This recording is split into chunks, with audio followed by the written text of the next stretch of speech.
I think what John and Jonathan have done so well with this iteration of Dungeons and Dragons is that, at least for me, being an '80s baby, it reminds me of all the great, wonderful qualities of '80s films. It has a bit of The Princess Bride. It has a bit of Goonies. It manages to wrap up all of these different tones and colors into one really joyful film, and it is about.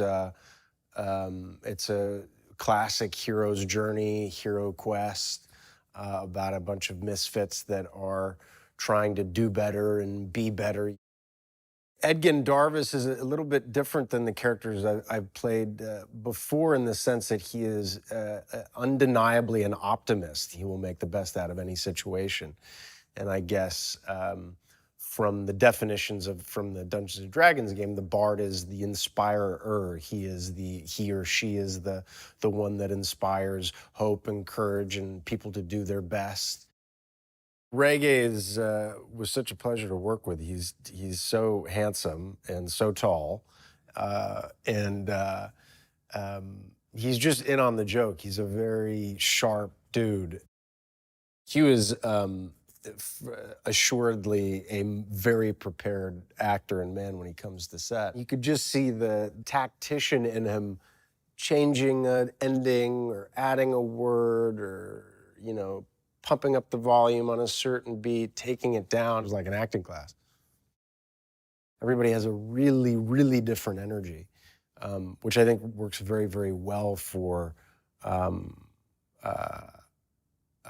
a story about a group of misfits. So it makes sense that, Sophia is very, very quiet and very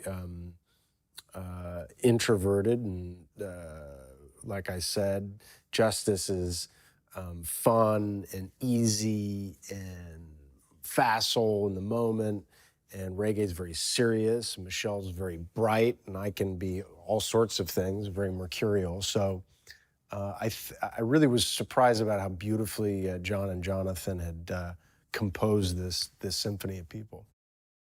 The thing about Egan, which I love characters that are really not heroic. They're just very normal, and they can be very, very scared, just like everybody else. And I like that about Egan, is that he's really, he's got a fair dose of being absolutely terrified by things. And he can be a big baby and selfish and rude, and but he's trying. I would say 3/4 of this film or more is action and running and jumping and crashing and bashing and being blown back. And so there is plenty of visual eye candy in this film, no doubt. And if that is your bag, I think you'll have a lot of fun.